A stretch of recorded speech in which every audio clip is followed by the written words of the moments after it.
வெற்றிவேல் முருகனுக்கு அரோகரா.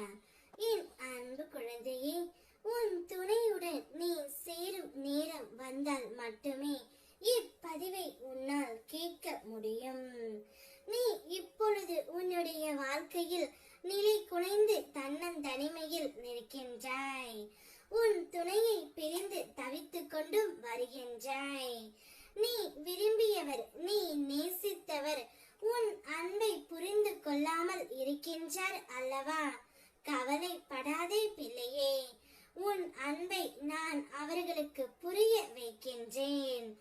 எந்த உறவாக இருந்தாலும் நீ உண்மையான பாசம் வைத்து விடுகின்றாய்.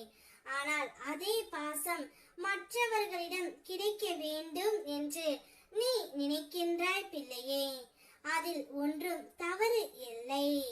நீ விரும்பிய அந்த உறவாக இருக்கும் பொழுது அந்த உறவு எப்படி உன் மனதை காயப்படுத்தும் என்று நீ யோசிக்கின்றாய்.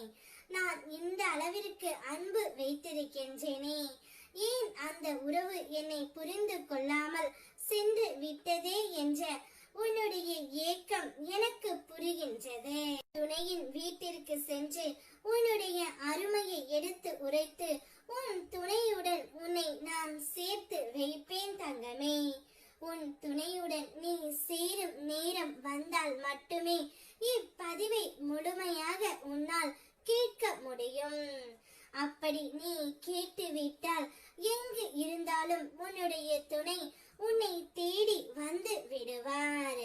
வாழ்க்கையில் உன்னை நீயே ஏமாற்றிக் கொள்கின்ற முதல் விஷயம் என்ன தெரியுமா பிள்ளையே?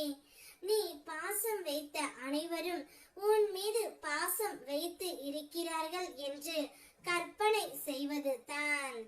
ஏனென்றால் அது எனக்கே நடக்காத ஒன்று.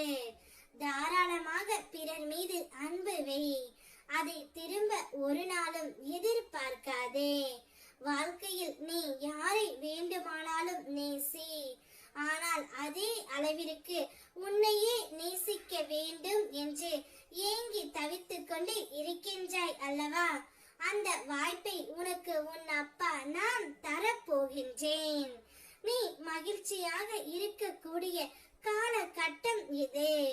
நீ நேசிப்பவர்கள் யாராக இருந்தாலும் உன்னுடைய உண்மையான அன்பை நான் அவர்களுக்கு புரிய வைப்பேன்.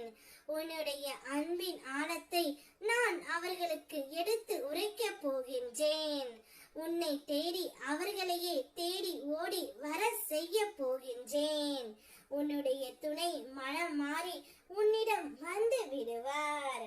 அவருடன் உன்னுடைய வாழ்க்கையை தைரியமாகவும் சந்தோஷமாகவும் நீ தொடங்கு.